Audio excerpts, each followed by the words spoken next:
بچھائی کر دے، حاجت روائی کر دے اور اپنی نعمتوں اور رحمتوں سے بھرپور حصہ عطا فرما۔ میرے لیے یقیناً آزمائش ہے، یہ صاحبان علم جلوہ فکر ہوں، خطابت اور فن تقریر کے شاہ سوار موجود ہوں، اور ایسے میں مجھے دعوت سخن دی گئی کہ میرے لیے اعزاز بھی ہے، آزمائش بھی ہے۔ اور کہتے ہیں کہ اگر کسی بے مایا کو مایا ناز ہونے کا احساس دلا دیا جائے تو وہ بیچارہ تو اپنی آبرو قائم رکھنے کی صورت کے لیے زندگی حیران کر لیتا ہے۔ بہرحال میں اپنی اوقات اور حیثیت کے مطابق کچھ گزارشات پیش کرنے کی سعادت حاصل کر رہا ہوں۔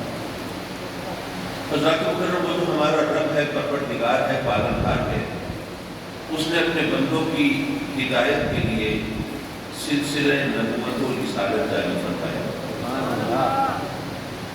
اگر وہ چاہتا تو ہم سب کو ڈائریکٹ بھی ہدایت دے سکتا ہے، نہ اس کو کوئی فنڈز کا پرابلم، نہ کوئی مین پاور کا، کوئی افرادی قوت کا کوئی ایشو۔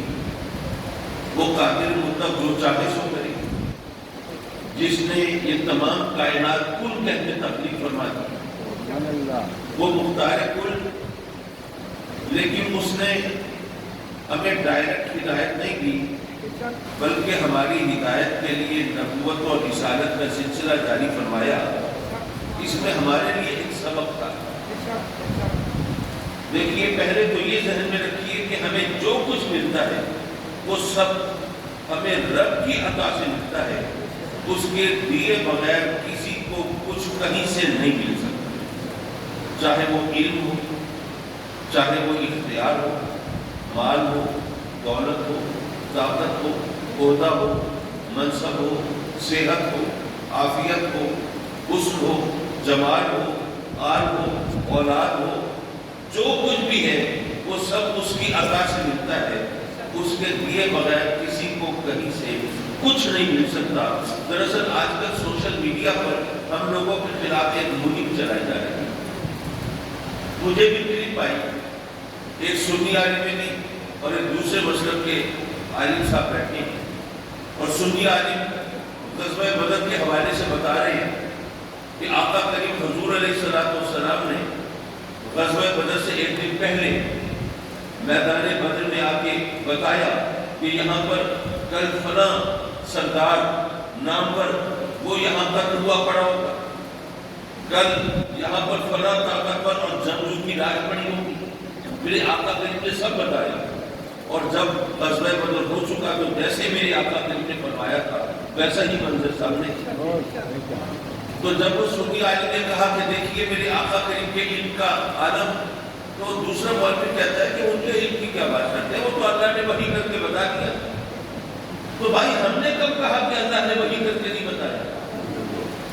ہم بھی ایمان میں یہی رکھتے ہیں کہ جو کچھ علم ہے وہ اللہ ہی تو عطا فرماتا ہے، ہمارا کوئی ذاتی علم کا کوئی عقیدہ نہیں ہے۔ لیکن وہ یہ غلط فہمی پیدا کر رہے ہیں کہ شاید اللہ کے بتانے سے کوئی علم ثابت نہیں ہوتا۔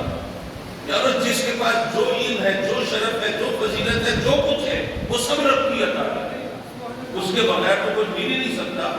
بے شک سب کچھ وہی عطا کرتا ہے، لیکن سب سے اہم چیز ہدایت ہے۔ دیکھیے ہم اس سے روزی رزق مانگتے ہیں، وہ کسی کو روزی رزق بے شمار دیتے، دولت پہ حساب دیتے، لیکن ہدایت نہ دے، پھر کیا ہوگا؟ یہ مال اور دولت یہ گناہ کی راہوں پہ لٹائیں گے، یہ اللہ کی رحمت ہے، ہم اللہ کی رحمت سے اللہ کا عذاب کریں گے۔ اسی طرح ہم صحت مانگتے ہیں، جوانی مانگتے ہیں، وہ کسی کو قدا وقت کبھی ہے کر شاندار کڑیت جوان بنا دے، لیکن ہدایت نہ دے تو کیا ہوگا؟ صحت اور جوانی کے نشے میں اللہ کو یاد کر رہے ہو، اپنی صحت اور جوانی بھی گناہ کی راہوں پہ لٹا رہے ہو۔ یہ صحت اور جوانی بھی تو اس کا انعام و اکرام ہے، ہم اس کے بدلے اس کا قہر و غضب خرید رہے ہو۔ تو پتہ چلا کہ اصل چیز ہدایت ہے، جو اصل چیز ہدایت ہے، اصل عطا کی جانے والی چیز، وہ بھی رب کائنات اس نے ہمیں ڈائریکٹ نہیں دی، بلکہ اس کے لیے نبیوں اور رسولوں کو بھی۔ اچھا یہاں پر یہ بھی ذہن میں رکھیے اصل اختیار ہوتا ہے دینے والے کا. وہ انگریزی میں کہتے ہیں کہ beggars have no choice. بھکاریوں کو انتخاب کا حق نہیں ہوتا. بھائی مانگنے والا بھکاری جو ہے وہ تو نہیں کہہ سکتا جی میں تو بھیک میں یہ دوں گا یہ نہیں دیتا. اس کو تو جو مل جائے اسی پر اس سے شکر ادا کرنا ہے. تو اصل اختیار ہوتا ہے دینے والے کا. اور دینے والا قادر مطلق دینے والا مختار کل ہو پھر اس کے اختیار کا کیا ٹھکانا ہوگا. تو ذرا یہ سوچئے کہ وہ جو ہمیں سب کچھ عطا فرماتا ہے وہ اپنی تمام تر قدرت و اختیار کے باوجود وہ قادر ہو کر ہمیں ڈائریکٹ دیتا نہیں اور ہم عاجز ہو کر ضد کریں گے ہم تو ڈائریکٹ ہی لیں گے. تو اس کو سوائے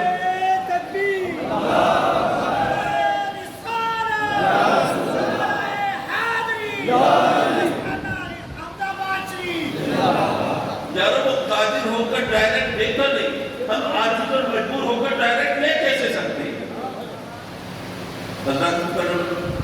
اللہ نے ہماری ہدایت کے لیے نبیوں کو بھیجا. مسئلہ یہ بن گیا کہ میرے آقا کریم صلی اللہ علیہ وسلم اگر فاران کی چوٹیوں سے صدا لگاتے ہیں کہ میں اللہ کا نبی تو ادھر سے قادیان کے جنگلوں میں بھی کوئی بول رہا ہے میں بھی نبی. اب ایک عام آدمی کے پاس وہ کیا پیمانہ ہے وہ کیا یارڈ سٹک ہے کیسے پہچانے یہ سچا نبی ہے ان کی غلامی کرنی ہے ان کا کلمہ پڑھنا ہے ان کے احکام کو ماننا ہے اور یہ جھوٹا نبی ہے اس پہ لعنت نہیں یہ پتہ کیسے چلے. تو ہمارے دین اور مذہب نے اصول مرتب کیا علماء نے رہنمائی کی اور ہمیں بتایا کہ یاد رکھو جو سچا نبی ہے وہ معجزہ دکھائے گا. جھوٹا نبی کبھی معجزہ نہیں دکھا سکتا. معجزہ نبی کی پہچان ہے. اچھا معجزہ کسے کہتے ہیں؟ ہماری زبان میں بھی یہ لفظ استعمال ہوتا ہے. میں ذرا اس کی آواز ذرا کم رکھیں تو میرا خیال ہے لوگوں کو زیادہ آسانی سے سمجھ میں آئے گی. حضرات مکرم معجزہ ہم اپنی زبان میں بھی استعمال کرتے ہیں. میں معجزے کی شرعی تعریف کر کے الفاظ کے گورکھ دھندے میں آپ کو الجھانا نہیں چاہتا. جیسے شاعر نے کہا تھا کہ میری تھوڑی سی سمجھ بھی اڑ گئی مجھ کو اس کثرت سے سمجھایا گیا. میں اتنا زیادہ نہیں سمجھانا چاہتا. معجزے کا مفہوم آپ جانتے ہیں. کوئی ایسا کام جو پلے نہ پڑے سمجھ نہیں آئی یہ کیسے ہو سکتا تھا یہ تو ہو نہیں سکتا تھا کیسے ہو گیا. جہاں ہماری عقل جواب دے جائے فہم و فراست گھٹنے ٹیک دے اور ہماری سوجھ بوجھ ہتھیار ڈال دے اور ہماری عقل ہار مان دے وہ معجزہ ہوتا ہے. کرم معجزہ وہ ہے جو عقل انسانی کو عاجز کرتا ہے. سمجھنا آئیے کیسے ہوتا ہے. نبی کی پہچان ہے معجزہ. نبی کی پہچان معجزہ ہے اور پہچانیں گے تو ایمان لائیں گے پہچانیں گے تو کلمہ پڑھیں گے پہچانیں گے تو ان کی غلامی کریں گے ان کے احکام کو مانیں گے. تو فرق پتہ چلا کہ پہچان پہلا قدم ہے. پہچان پہلا سٹیپ ہے پہلا زینہ ہے. پہچان ابتدا ہے. اور نبوت کی ابتدا معجزے سے ہوتی ہے اور معجزہ وہ ہوتا ہے جو عقل انسانی کو عاجز کر دے. پتہ یہ چلا نبوت کی ابتدا وہاں سے ہوتی ہے جہاں عقل انسانی کی انتہا ہوتی ہے. نبوت کی ابتدا وہاں سے ہے جہاں عقل انسانی کی انتہا ہے. تو نبی کو کبھی اپنی عقل کے ترازو میں مت توڑنا. نبی کو کبھی اپنی عقل کے پیمانے سے مت ناپنا. اچھا نبی تو نبی ہے یار لوگ تو اللہ پر بھی عقل کی چھری چلانے سے باز نہیں آتے. اللہ کو بھی مشورے دے رہے ہوتے ہیں مولا یہ کیا کرتی ہے اگر یوں کرتا تو کتنا اچھا. لیکن اللہ نے بھی جس طرح سرزنش کی ہے تنبیہ کی ہے عوامی زبان میں تو وہ جس طرح اس سے کان کھینچے وہ بھی سمجھنے کی بات ہے. ایک بکری نے بچہ دیا اگر آپ اس کو گوشت کھلانے کی کوشش کریں اگر آپ بکری کے بچے کو گوشت کھلانے کی کوشش کریں وہ کھائے گا. اور شیر کے بچے کو اگر گھاس ڈالیں میں محاورتاً گھاس ڈالنے کی بات نہیں کرتا حقیقتاً اسے گھاس کھلانے کی کوشش کریں کھائے گا نہیں. لیکن انسان کا بچہ اس کے سامنے جو چیز رکھ کے اٹھا کے منہ میں ڈالنے ایسا ہے کہ نہیں. یارو رب کائنات نے ہمیں سرزنش کی ہے، تنبیہ کی ہے، اے انسان جن کو تم جانور کہتا ہے، عقل سے خالی کہتا ہے، ہوش و حواس سے عاری کہتا ہے، ان کے نومولود بچے کو بھی پتا ہے کیا کھانا ہے کیا نہیں کھانا ہے، اور تو اشرف المخلوق عقل کل ہونے کا دعوے دار، تیرا عالم یہ ہے کہ کل تک اتنا بے خبر تھا، اتنا نادان تھا کہ کوئی نجس اور ناپاک چیز بھی اگر تیرے سامنے آتی تھی اسے بھی اٹھا کے منہ میں ڈال دیتا تھا، اور آج اگر میں نے تجھے ہوش و خیرت سے نوازا ہے اور سوجھ بوجھ دی ہے اپنے اور فہم و فراست دی ہے، اب مجھے پر اعتراض کرتا ہے۔ یہ اللہ کی طرف سے سرزنش ہے، تنبیہ ہے۔ حضرات مکرم، معجزہ نبوت کی پہچان ہے، کیوں؟ یہ بھی بڑی دلچسپ بات ہے۔ بھائی نبی پر ایمان لانا ہر ایک کے لیے ضروری ہے۔ یہ اردو کا لفظ پہلے ذرا مشکل تھا، میرا خیال ہے اب سب سمجھتے ہیں، بھائی کسی کو استثناء تو حاصل نہیں ہے، ہر ایک کو ایمان لانا ہے لازم۔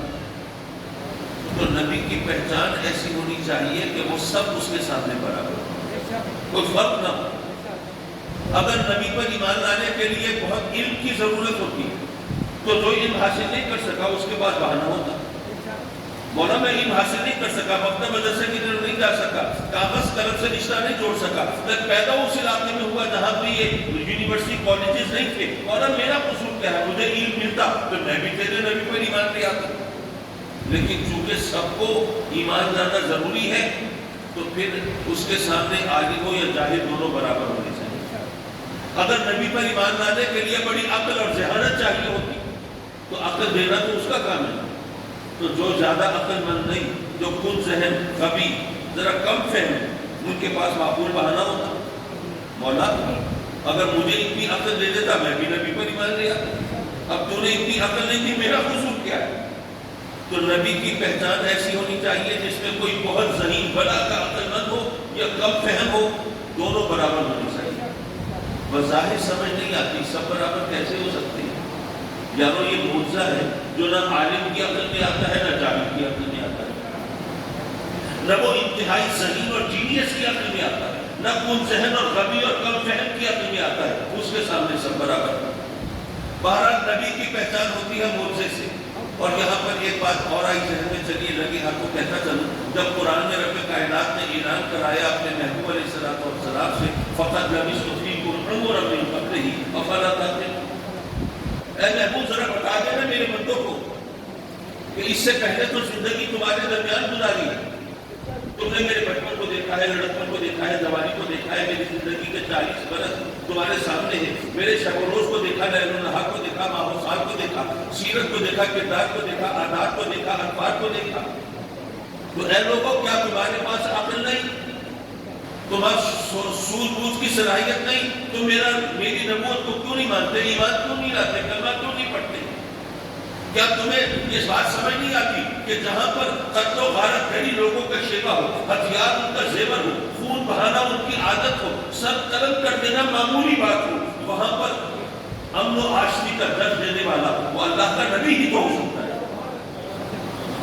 جہاں پر بے حیائی کا دور دورہ ہو وہاں حیا کی مثالیں قائم کرنے والا، اور جہاں پر ہر طرف جہالت کا اندھیرا ہو وہاں علم کی شمع روشن کرنے والا کوئی عام شخص تو نہیں ہو سکتا۔ جہاں پر لوگ تحمل اور برداشت کے نام سے واقف نہ ہو، اور اگر کوئی ان کو تحمل کا درس دے تو یہ بے غیرتی اور نامرد ہونے کی علامت سمجھا جاتا ہو، ذرا سی بات پر آپے سے باہر ہو جانا یہی ان کے لیے باعث افتخار ہو۔ مثلا معمولی سی بات، پہلے گھوڑے کو میں نے پانی پلانا ہے کہ تم نے پلانا ہے، اتنی سی بات پر جھگڑا شروع ہو اور دیکھتے دیکھتے تلواریں بے نیاب ہو جائیں اور سروں کی فصل کاٹی جائے اور خون کی ندیاں بہ جائیں اور کتنی صدیاں وہ اس خون کے سمندر میں غرق ہو جائیں، اور اگر کوئی کہے کہ بھائی خدا کا خوف کرو، ذرا سی معمولی سی بات کی، ذرا ادھر ادھر بات کو گھما لیتے اور امن و آشتی کی بات کر لیتے تو اس کو تانے دیے جائیں، جو دوسروں کا سر نہیں کاٹ سکتا اپنا اب سر کیسے کٹا سکتا ہے۔ ایسے ماحول میں تحمل اور برداشت کا درس دینے والا وہ اللہ کا نبی ہی ہو سکتا ہے۔ حضرات مکرم، جہاں پر لوگوں کا مقصد حیات انتقام لینا ہو، لوگ زندہ رہتے ہو بدلہ لینے کی خاطر، وہاں پر عفو و درگزر کا درس دینے والا وہ اللہ خدا کا نبی ہی تو ہو سکتا ہے نا. تو یارو قرآن کہہ رہا ہے اے محبوب کہہ دیجیے اس سے پہلے زندگی تمہارے درمیان گزاری ہے تو تمہارے پاس آ کر نہیں ہے, کلمہ کیوں نہیں پڑھتے, ایمان کیوں نہیں لاتے. پتہ چلا قرآن کہہ رہا ہے لیکن آقا کریم کی حیات طیبہ وہ آپ کی نبوت کی دلیل ہے, اور نبوت کی دلیل معجزہ ہوتی ہے. تو قرآن کا اعلان ہے, کوئی حدیث نہیں ہے, کسی عالم کا قول نہیں ہے. یہ قرآن کہہ رہا ہے کہ میرے آقا کریم کی پاک زندگی معجزہ ہے. اور کون سی زندگی؟ اعلان نبوت سے پہلے کی زندگی, آغاز وحی سے پہلے کی زندگی. یارو اگر وہ معجزہ ہے تو ذرا سوچئے کہ باقی زندگی کا عالم کیا ہوگا. اور یہاں پر ایک بات اور بھی عرض کرتا چلوں, میرے آقا کریم صلی اللہ علیہ وسلم جس علاقے میں, جس زمانے میں, جس علاقے میں تشریف فرما ہوئے, وہاں آپ کو پتہ ہے بت پرستی ہوتی ہے, یا کچھ مجوسی ہیں آگ کی پوجا کرتے ہیں. یہودیوں سے پالا پڑا تھا مدینے میں جا کر, مکے میں تو سب بت پرست. ان علماء کی موجودگی میں جسارت کر رہا ہوں, عرض کر رہا ہوں کہ بت پرستی سے بڑھ کر خدا کے تصور کی توہین نہیں ہو سکتی. وہ کیسے؟ دیکھیے ہم سب کی یہ خواہش ہوتی ہے اللہ ہمارے ساتھ, اللہ کا کرم ہمارے ساتھ, اس کا فضل اور احسان ہمارے ساتھ, ہم سب کی یہ خواہش ہے. چلیے ہمارا اللہ تو وہ ہے, میں اگر کہوں اللہ میرے ساتھ ہے تو کوئی مجھے یہ تو نہیں کہہ سکتا کہ اللہ تو میرے ساتھ ہے, آپ کے ساتھ کیسے ہو سکتا ہے. وہ ہر ایک کے ساتھ ہو سکتا ہے, یہ اس کی شان ہے. لیکن وہ لوگ جو بتوں کی پوجا کرتے ہیں ان میں بھی تو ہر ایک کو خدا چاہیے, اب ان کے خدا بت ہیں. اب وہ بت تو یہ صلاحیت نہیں رکھتے کہ ہر ایک کے ساتھ, ہر ایک کو اپنا خدا چاہیے. تو اس لیے وہ اپنے گھر میں وہ بت رکھتے ہیں, اس کی جگہ بنی ہوتی ہے, اس میں پھول چڑھاتے ہیں, آرتی اتارتے ہیں, گونی نواتے ہیں, اشلوک پڑھتے ہیں, بھجن گاتے ہیں. اس طرح ان بتوں سے اپنی بندگی کا رشتہ جوڑتے ہیں. ہر ایک کو بت چاہیے, خدا چاہیے. لیکن ان کے خدا ہیں پتھروں کے بنے ہوئے ہوئے. اب پتھروں کو کھینچ کر, کٹ کر, تراش کر, کاٹ کر خدا کی شکل دینا ہر ایک کے بس کی بات تو نہیں ہے. اور یہ تو ایک فن ہے نا, سب تراشی تو ایک فن ہے, ہر ایک کو تو نہیں آتا. ہر ایک پتھر کاٹ کے اپنے خدا کی شکل نہیں بنا سکتا, لیکن خدا کو ہر ایک کو چاہیے. تو اب جو خود نہیں بنا سکتا وہ کیا کرے گا؟ بازار جائے گا, کسی سنگ تراش کی دکان پر, کسی بت فروش کی دکان پر, وہاں سے خدا خرید کے لائے گا. یارو خدا برائے فروخت, اس سے بڑھ کر خدا کے تصور کی اور کیا تو ہوگی. اچھا ذرا ایک قدم اور آگے بڑھی. ایک سفید پوش آدمی ہے, غریب آدمی ہے, وہ جاتا ہے خدا خریدنے کے لیے دکان پر. وہاں پہ ایک بڑے خوبصورت پتھر کا بڑا جناب شاندار نقشہ ہوا اس کو بت نظر آتا ہے, دل مچل جاتا ہے, مجھے تو یہی خدا چاہیے. جب قیمت پوچھتا ہے تو دل بیٹھ جاتا ہے, نہیں بھائی یہ تو بہت مہنگا ہے, مجھے کوئی سستا خدا دے دو. اب اس سے بڑھ کر خدا کے تصور کی اور کیا توہین ہوگی. تو میں عرض کر رہا تھا کہ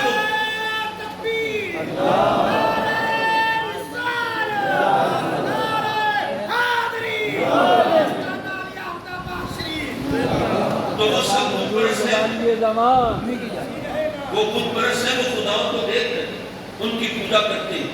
ان کے بت, ان کے خدا کو ان کی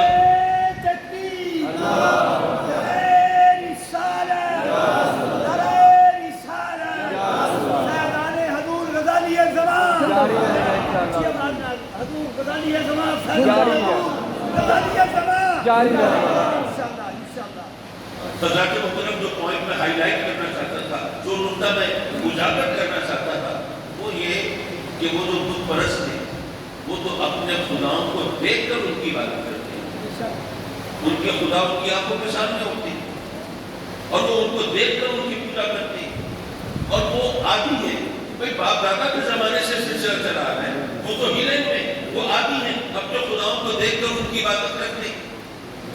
تو یارو ان لوگوں سے میرے آقا کریم کو منوانا یہ ہے کہ یہ جو دکھائی دیتے ہیں یہ کچھ نہیں, اور جو دکھائی نہیں دیتا وہی سب کچھ ہے.